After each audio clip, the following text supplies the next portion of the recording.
मिश्रा। हमारे channel AUM Bhojpuri entertainment के लाइक subscribe और शेयर कर दें।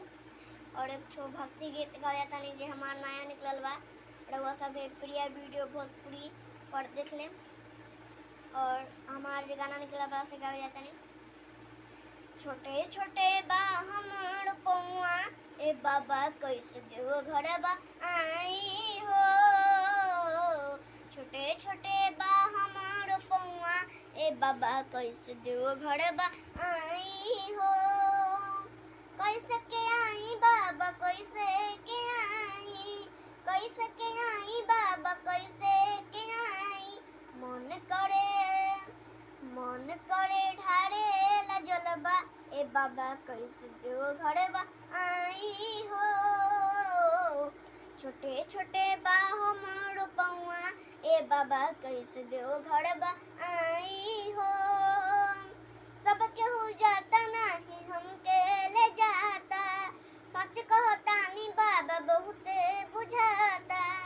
सबके हो जाता नहीं हमके ले जाता, सच कहतानी बाबा बहुते बुझाता। हमरा के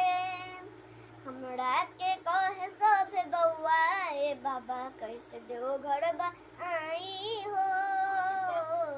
छोटे छोटे बा हमार पौआ ए बाबा कैसे देव घर बा आई हो। माई बाबू से कही के हम हार गईनी, परमहंस भैया से कहिते रह गईनी। माई बाबू से कही के हम हार गईनी, परमहंस भैया से कहिते रह गईनी। अंश मिश्रा प कई दो पैया ए बाबा कैसे देव घर बा आई हो। छोटे छोटे बा हमार पौआ ए बाबा कैसे देव घर बा आई हो। और हमार नंबर जब स्टेज प्रोग्राम में लोग करे के बा तो हमार नंबर होई डिस्क्रिप्शन में लोग देख ले। धन्यवाद।